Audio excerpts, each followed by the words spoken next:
അനിൽ പിള്ളയിൽ ഇതിൽ വളരെ രസകരമായ ഒരു കാര്യമുണ്ട്. ഇപ്പോൾ ഈ സ്വർണ്ണപ്പാളികൾ എന്ന് പറയുമ്പോൾ പൊതുവെ ഇപ്പോൾ കുറേ ആളുകൾക്ക് മനസ്സിലായിട്ടുണ്ട്. എങ്കിൽ പോലും തുടങ്ങിയ സമയത്ത് ദ്വാരപാലകരുടെ സ്വർണ്ണപ്പാളികളിലെ സ്വർണം പോയി എന്നുള്ള വാർത്തയായിരുന്നു പുറത്തു വന്നത്. അതിന്മേലുള്ള ചർച്ചകളും ഹൈക്കോടതി ആദ്യ ഉത്തരവ് വന്നത് അതിൽ തന്നെയായിരുന്നു. പക്ഷെ അപ്പോഴായിരുന്നു വാസു രക്ഷപ്പെടുവാനുള്ള ഒരു പഴുത് അവിടെ കണ്ടുപിടിച്ചത്. അദ്ദേഹം പറഞ്ഞത് 2019 മാർച്ച് 31 ശേഷം ഞാൻ തിരുവിതാംകൂർ ദേവസ്വം ബോർഡിൽ ഇല്ല. പിന്നെ ഞാൻ തിരിച്ചു വരുന്നത് 2019 നവംബർ 15 പ്രസിഡന്റായിട്ട് വരുന്നു. കമ്മീഷണർ പദവിയിൽ നിന്ന് മാർച്ച് 31 വിരമിച്ച ശേഷം അദ്ദേഹം തിരിച്ചു വരുന്നത് നവംബർ 15 തിരുവിതാംകൂർ ദേവസ്വം ബോർഡിന്റെ പ്രസിഡന്റായാണ്. അതിനിടയിലുള്ള കാലയളവിലാണ് ദ്വാരപാലകരുടെ സ്വർണ്ണപ്പാളികൾ അവിടെ നിന്ന് കൊണ്ടുപോയത്. പിന്നീട് അത് സ്വർണം പൂശി തിരിച്ചു കൊണ്ടുവന്നത്, അതിൽ ഒറിജിനൽ ഉണ്ടായിരുന്ന സ്വർണം നഷ്ടമായത്. അത് അദ്ദേഹം പറഞ്ഞത് ശരിയായിരുന്നു. അദ്ദേഹം ആ കാലത്ത് അവിടെ ഉണ്ടായിരുന്നില്ല. പക്ഷേ ഏതോ ഒരു മൂന്നാം കൈ അവിടെ പ്രവർത്തിച്ചു. കൃത്യമായിട്ടുള്ള വിവരം ഹൈക്കോടതിക്ക് കിട്ടി. ഇതിനിടയിൽ ഈ ഉണ്ണികൃഷ്ണൻ പോറ്റി 2019 ജൂൺ മാസത്തിൽ എഴുതിയ ഒരു കത്ത്, അതായത് ഞാൻ മുമ്പ് അവിടെ ഈ മുഖ്യവാതിലിൽ സ്വർണം പൂശിയിരുന്നുവല്ലോ, അപ്പോൾ ആ ഒരു പരിചയം എനിക്കുണ്ട്, അതുകൊണ്ട് ഈ ദ്വാരപാലകരുടെ സ്വർണ്ണപ്പാളികൾ ഞാൻ കൊണ്ടുപോയിക്കോട്ടെ, സ്വർണം പൂശി തിരികെ എത്തിക്കാമെന്ന്. അതിൽ പിടിച്ചുള്ള അന്വേഷണമാണ് ഈ എൻ വാസു കമ്മീഷണറായിരുന്ന സമയത്തെ 2 തട്ടിപ്പുകളിലേക്ക് പോയത്. അതിൽ മുഖ്യവാതിലിൻ്റെ കാര്യം, അതുപോലെ തന്നെ കട്ടിളപ്പാളികളിലെ സ്വർണത്തിൻ്റെ കാര്യം. അതിൽ കട്ടിളപ്പാളികളുടെ സ്വർണത്തിൻ്റെ കാര്യത്തിൽ വാസുവിൻ്റെ നിർദ്ദേശം, അവിടെ ആ ഉത്തരവ് അത് കണ്ടെത്തുകയും ചെയ്തു. അതോടെ വാസു അകത്തായി. ഇത്രയേ ഉള്ളൂ. അങ്ങനെ ഓരോരുത്തരുടെ കാര്യത്തിലും ഇത് തെളിഞ്ഞു വരട്ടെന്നേ. പ്രശാന്തിൻ്റെ കാര്യത്തിലുമുണ്ട് അനാവശ്യമായി കാട്ടിയ ധൃതി. എന്തിനാണ് മണ്ഡല മകരവിളക്ക് കാലത്തിന് മുൻപ് തന്നെ ഈ സ്വർണ്ണപ്പാളികൾ അറ്റകുറ്റപ്പണി ചെയ്യണം, അത് കറുത്തുപോയി എന്ന് പറഞ്ഞുകൊണ്ട് ധൃതി പിടിച്ച് ഒരു നിർദ്ദേശം നൽകിയത് തിരുവിതാംകൂർ ദേവസ്വം ബോർഡ് പ്രസിഡന്റ് ആയിരുന്ന PS പ്രശാന്ത്. അപ്പോൾ വാസു എന്ത് ചെയ്തു അത് തന്നെ പ്രശാന്തും ചെയ്തിട്ടുണ്ട്. അല്ല, ഞാൻ പറയുന്നത് അത് തെളിഞ്ഞു വരട്ടെ. ശരി ശരി ശരി അനിൽ അങ്ങനെയല്ലേ സംഭവിച്ചത്? അനിൽ അങ്ങനെയല്ലേ സംഭവിച്ചത്? താങ്കൾ പറഞ്ഞത് വളരെ കൃത്യമാണ്. ശബരിമലയുമായി ബന്ധപ്പെട്ട ഈ മോഷണ പരമ്പരകളെ പറ്റി നമ്മൾ നോക്കുമ്പോൾ മനസ്സിലാകുന്ന ഒരു കാര്യം, ശബരിമലയിലെ ഉദ്യോഗസ്ഥർക്കും ദേവസ്വം ബോർഡ് അംഗങ്ങൾക്കും ഒരു സാധനം അവിടുന്ന് മോഷ്ടിക്കണമെന്ന് തോന്നുകയാണെങ്കിൽ അവരാദ്യം കണ്ണുവെക്കും ആ സാധനത്തിൽ. ഇന്നതാണ് ഞങ്ങൾ അടിച്ചുകൊണ്ട് പോകാൻ ഉദ്ദേശിക്കുന്നത് മനസ്സിലാക്കിയാൽ അത് കൊള്ളത്തില്ല, അതിന് കേടുപാട് വന്നു, അതിന് വൈകല്യം ഉണ്ടായി എന്ന രീതിയിലുള്ള റിപ്പോർട്ട് ഉണ്ടാക്കിയാണ് ആദ്യത്തെ നടപടി. അതിനുശേഷം ഈ രംഗത്ത് യാതൊരു പരിചയവുമില്ലാത്ത ആൾക്കാരെ കൊണ്ട് റിപ്പോർട്ട് ഉണ്ടാക്കിച്ചതിന് ശേഷം ഈ രംഗത്ത് യാതൊരു വിധമായ പരിചയവുമില്ലാത്ത ആൾക്കാരെ കൊണ്ട് പണി ചെയ്യിപ്പിച്ച് അവർക്ക് വേണ്ട മോഷണം നടത്തി അവർക്ക് വേണ്ട സ്വത്തുക്കൾ ഉണ്ടാക്കുക എന്നുള്ളതാണ് ശബരിമലയിലെ മോഷണങ്ങളുടെ നാൾവഴി പരിശോധിക്കുമ്പോൾ കാണുന്നത്.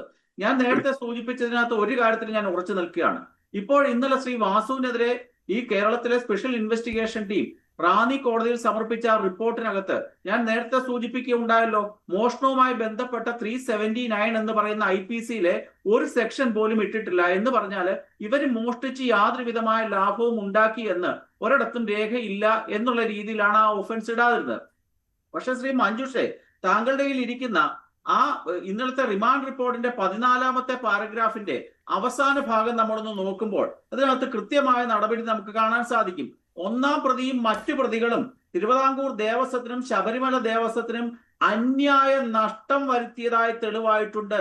സ്വർണം അപഹരിച്ചെടുത്ത് അന്യായമായ നഷ്ടം ഉളവാക്കിയിട്ടുണ്ട്. അപഹരിച്ചെടുക്കുക എന്ന് പറഞ്ഞാൽ മോഷണം തന്നെയാണ്. അപഹരിച്ചെടുത്തു എന്ന് ഈ റിമാൻഡ് റിപ്പോർട്ടിൽ ഒരു ഭാഗത്ത് പറയുകയും ഈ മോഷണത്തിന്റെ IPCയുടെ 379 എന്ന് പറയുന്ന വകുപ്പ് ഇടാതിരിക്കുകയും ചെയ്യുമ്പോൾ തന്നെ ഈ കേസ് ഭാവിയിൽ തകിടം മറിക്കാനുള്ള സാഹചര്യങ്ങൾ ഒരുക്കി എന്ന് വളരെ വ്യക്തമായി നമുക്ക് മനസ്സിലാക്കാൻ സാധിക്കും. ഇത് മുഖ്യമന്ത്രിയുടെ ഓഫീസ് ഉൾപ്പെടെയുള്ള ആൾക്കാരും വിദഗ്ധന്മാരായിട്ടുള്ള നിയമജ്ഞരും ഒക്കെ കൂടെ ചേർന്ന് ഒരു തിരക്കഥ ഉണ്ടാക്കി ഹൈക്കോടതിയെ പിണക്കാതെ മുമ്പോട്ട് കൊണ്ടുപോകുന്ന ഒരു കാഴ്ചയാണ് നമുക്ക് കാണാൻ സാധിക്കുന്നത്. ശ്രീ വാസുവിനെ സംബന്ധിച്ചിടത്തോളം രാഷ്ട്രീയക്കാരായ വ്യക്തികളെ ഇത്തരത്തിലുള്ള ചുമതലകൾ ഏൽപ്പിക്കുമ്പോഴും രാഷ്ട്രീയമില്ലാത്ത ജയകുമാറിനെ ഏൽപ്പിക്കുമ്പോഴും ഉണ്ടാകുന്ന അപകടം ഇതിനകത്ത് തന്നെയുണ്ട്.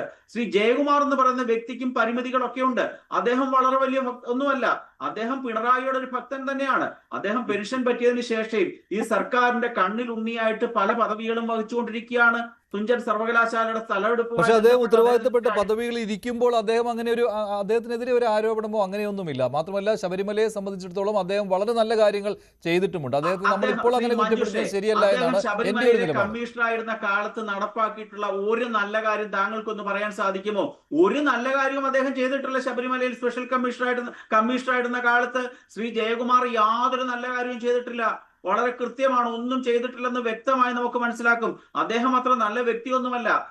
അങ്ങനെ പറയരുതേ. സ്ഥലമെടുപ്പുമായി ബന്ധപ്പെട്ട കേസുകളുണ്ട്. അതേപോലെ തന്നെ IMG-യുടെ നിയമനവുമായി ബന്ധപ്പെട്ട ആരോപണങ്ങളും ഒക്കെ അദ്ദേഹത്തിന്റെ മണ്ടയ്ക്കുണ്ട്. അദ്ദേഹം ഒരു പിണറായി ഭക്തനാണ്, ചിലപ്പോൾ ഒരു അയ്യപ്പ ഭക്തൻ കൂടിയാവാം. അദ്ദേഹത്തിന് ശബരിമലയെ പറ്റി നല്ല പാട്ടുകൾ എഴുതാനുള്ള അവസരം ഉണ്ടാകുമെന്നുള്ളതല്ലാതെ ശബരിമലയെ മാറ്റിമറിക്കാനൊന്നും ശ്രീ ജയകുമാറിന് സാധിക്കില്ല. അതിന്റെ കാരണം ശബരിമലയിലെ ഭരണം നടത്തുന്നത് അവിടുത്തെ ഇടതുപക്ഷത്തിന്റെ ട്രേഡ് യൂണിയൻ സിസ്റ്റമാണ്. ആ ട്രേഡ് യൂണിയൻ സിസ്റ്റത്തിന്റെ ബലത്തിനകത്ത് നിന്നുകൊണ്ട് ശ്രീ ജയകുമാറിന് യാതൊന്നും ചെയ്യാൻ സാധിക്കുകയില്ല എന്നുള്ളത് വാസ്തവമാണ്. ശ്രീ ജയകുമാറിനെ സംബന്ധിച്ചിടത്തോളം അദ്ദേഹം ഇന്നൊരു പാവയായിട്ടിരിക്കുകയാണ്.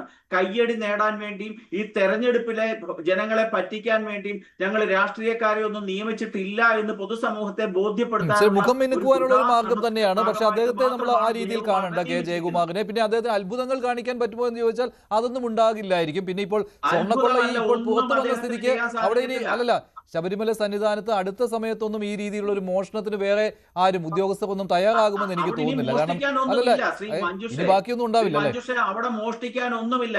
മോഷ്ടിക്കേണ്ടതെല്ലാം മോഷ്ടിച്ചുകൊണ്ട് വാസുവും പത്മകുമാറും പ്രശാന്തും പോയി കഴിഞ്ഞ ഒരു അവസരത്തില് ഇനി ജയകുമാർ സാറിന്റെ കാലത്ത് അവിടുന്ന് മോഷ്ടിക്കാൻ ഒന്നുമില്ല എന്നുള്ളത് പൊതുസമൂഹത്തിനെല്ലാം അറിയാം. അതുകൊണ്ട് ജയകുമാർ സാറിനെ സംബന്ധിച്ചിടത്തോളം ചെയ്യാൻ ഒക്കുന്ന ഒറ്റ കാര്യം, ശബരിമല പോയിരുന്ന് നല്ല ഗാനങ്ങൾ അദ്ദേഹത്തിന് എഴുതാൻ സാധിക്കും. അവിടുത്തെ അന്തരീക്ഷത്തിൽ അയ്യപ്പനെ സ്തുതിച്ചുകൊണ്ട് മനോഹരമായ ഗാനങ്ങൾ രചിക്കാനുള്ള ഒരു ഒറ്റ കഴിവ് മാത്രമേ അദ്ദേഹം. ശരി, എന്തായാലും പ്രശാന്ത് തുടരാത്തത് നല്ല കാര്യം, പ്രശാന്തിന് തുടരാൻ അനുവാദം നൽകാത്തത് നല്ല കാര്യം. ശ്രീ